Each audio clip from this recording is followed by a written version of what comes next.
आत्मीय भाइयों एवं बहनों, प्रणाम। साथियों,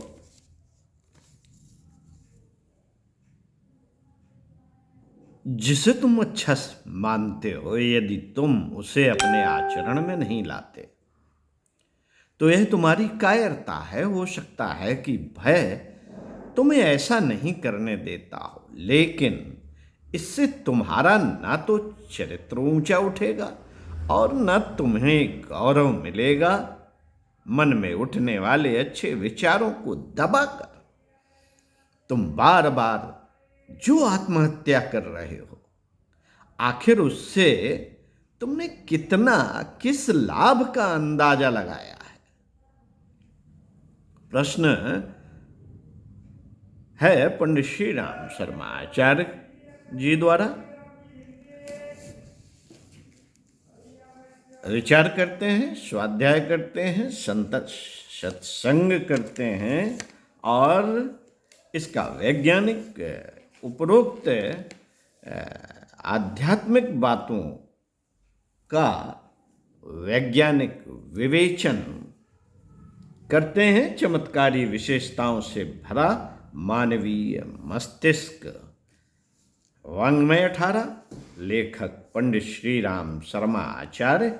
अध्याय 1, मानवीय मस्तिष्क, प्रत्यक्ष कल्प वृक्ष। विषय मानवीय काया का सूक्ष्म रसायन शास्त्र। साथियों, अध्यात्म एक विज्ञान है।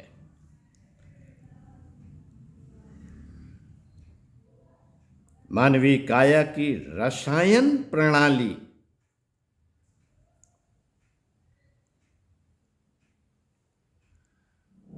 इतनी सशक्त, सक्षम एवं सुव्यवस्थित है कि अन्न, जल, वस्त्र की तरह अंतः की आवश्यकताओं की पूर्ति करते हुए वह उसे पूर्णतः स्वस्थ बनाए रख सकती है। पूर्णतः स्वस्थ बनाए रख सकती है।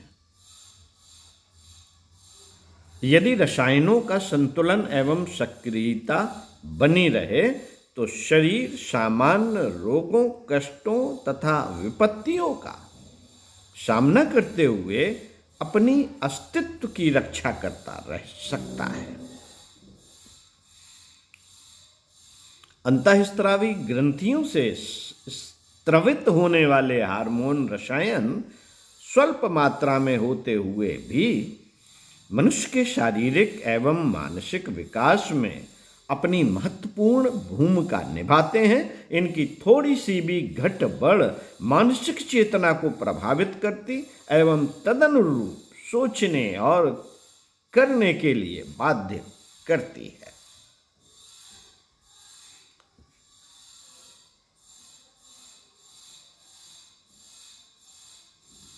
दूसरी ओर यह भी कहा जा सकता है कि इनके सुनियोजन से अविज्ञात को जगाना एवं महत्वपूर्ण उपलब्धियां हस्तगत कर पाना भी संभव है।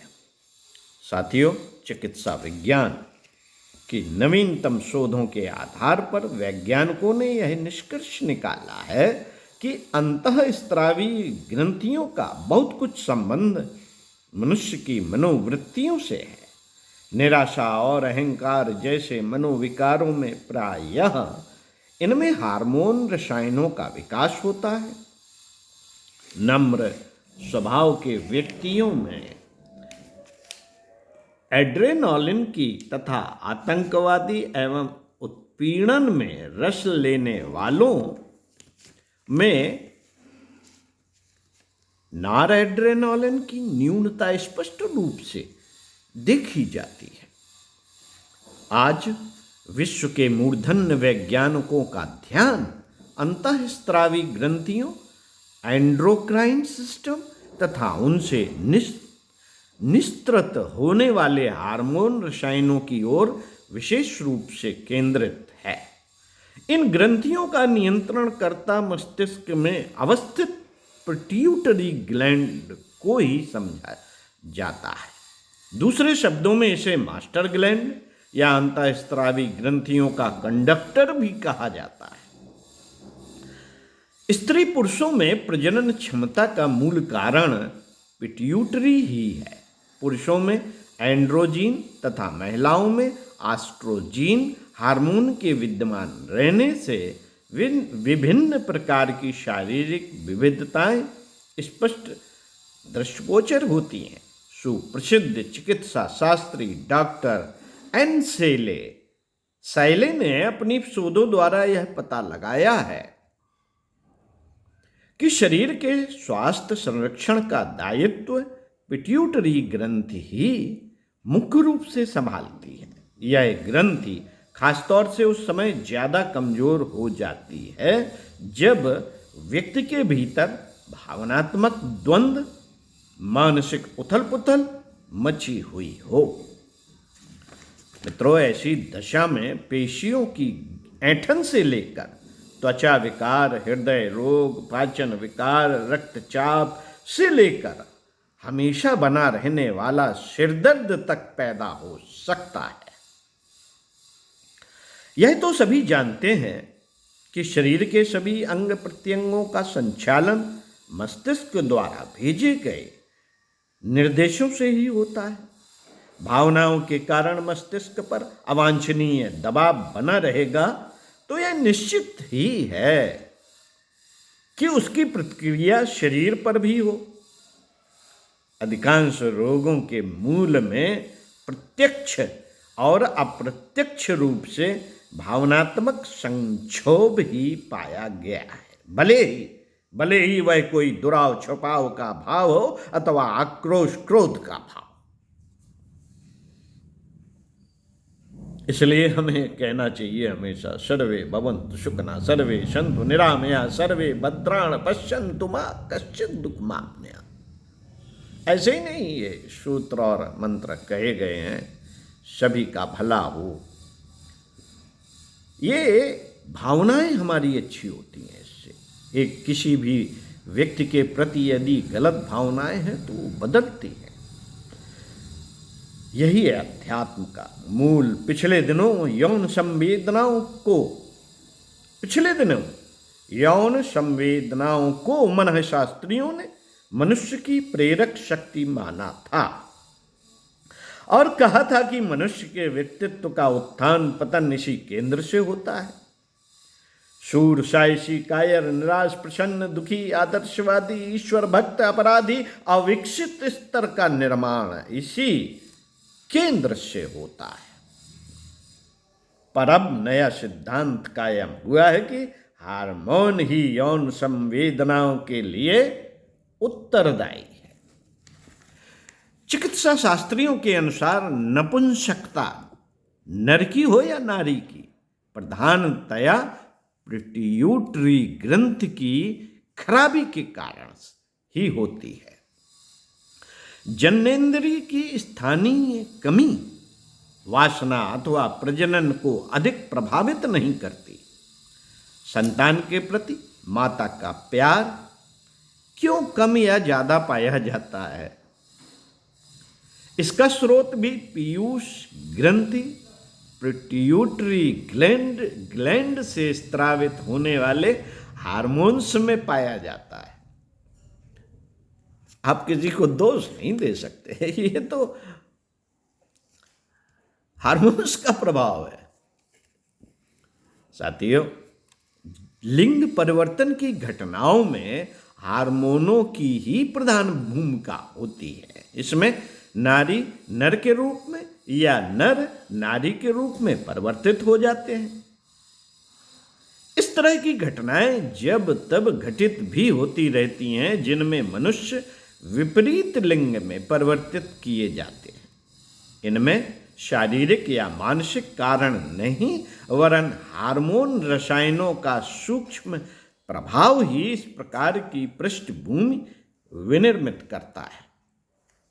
मित्रों, शरीर की मुख्य अंतःस्रावी ग्रंथि होने का कारण वैज्ञानिकों ने पिट्यूटरी का गहन अध्ययन अनुसंधान किया और इससे स्रावित होने वाले 9 हार्मोन्स का पता लगाया।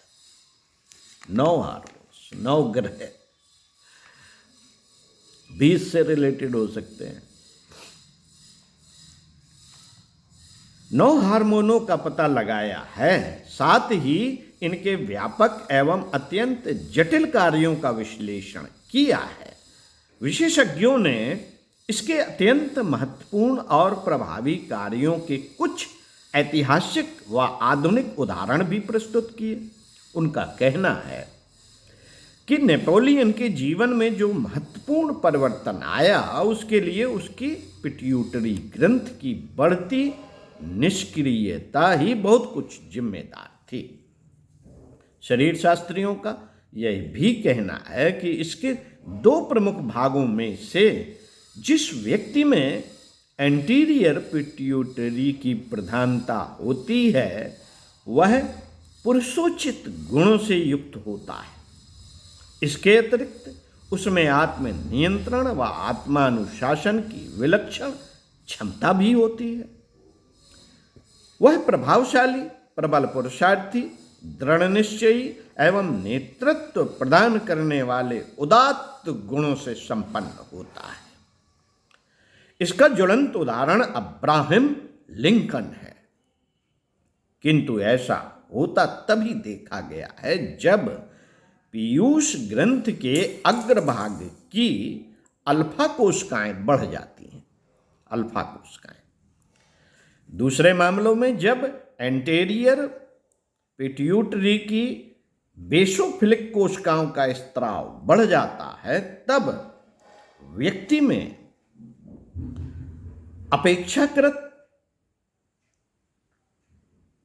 मादा लक्षण प्रकट होते हैं। ऐसे व्यक्ति कद में ठिगने, अस्थिर स्वभाव वाले, भावुक एवं संवेदनशील प्रकृति के होते हैं। इनमें साइक्लोथीमिया की प्रवृत्ति होती है, अर्थात यदा कदा तो अति उत्साह दिखाते हैं और कभी कभी निराश हो जाते हैं। ऐसे लोग प्रायः कवित्व, कला और संगीत की ओर अधिक आकृष्ट होते देखे जाते हैं।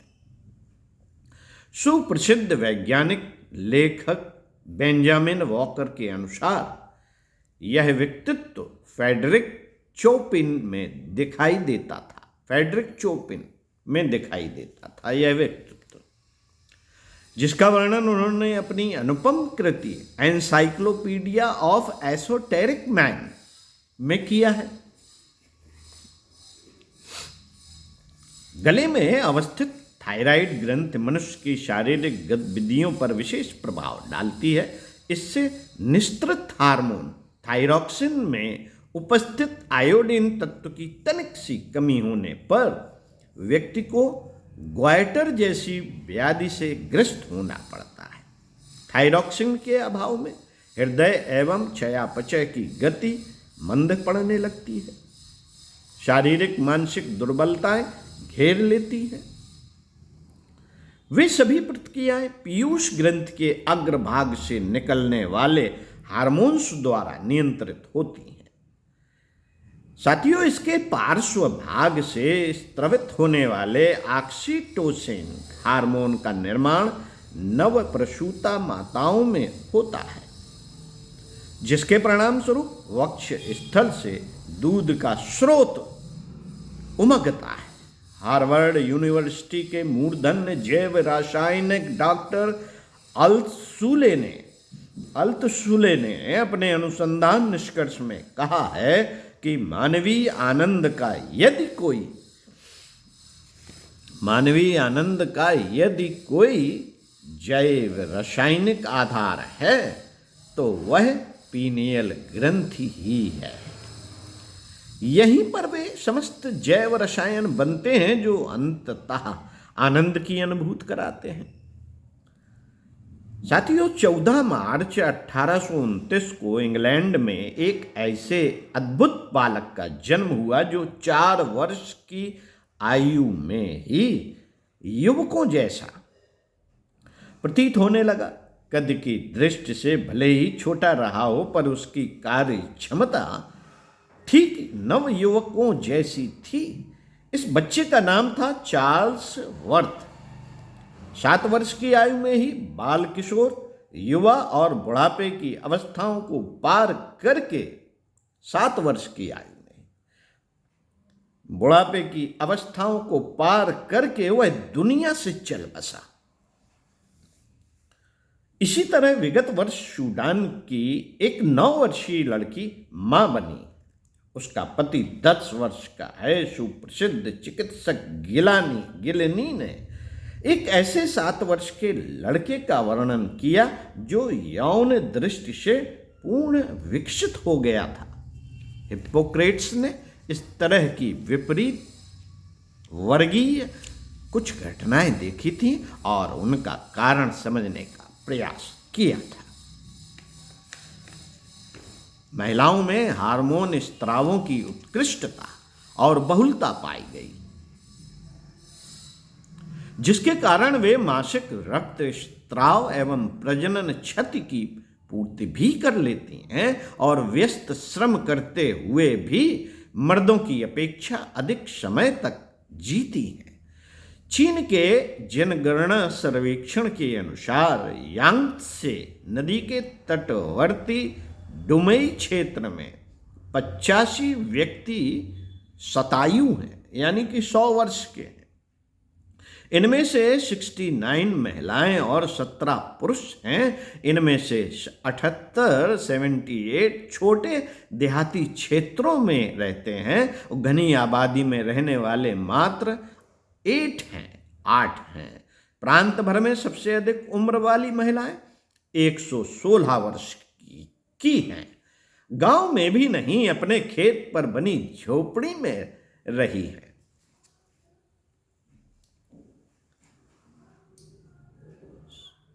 वैज्ञानिक शोधें अभी हार्मोन स्त्रावों का अस्तित्व और उनका क्रियाकलाप ही जान सकी हैं, पर वे उन स्त्रावों का मूलभूत कारण एवं केंद्र का पता नहीं लगा सकी, और न इस बात का पता चला है कि उनका नियंत्रण या अभिवर्धन किस प्रकार किया जा सकता है।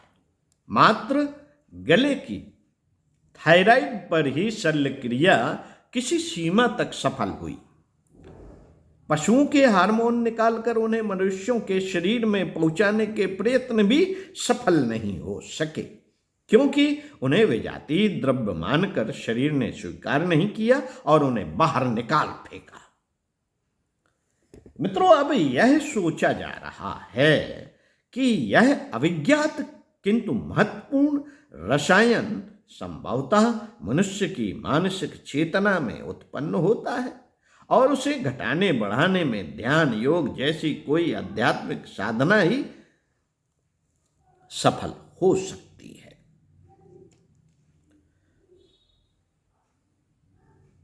और उस क्षेत्र की विकृतियों का निराकरण कर सकती है।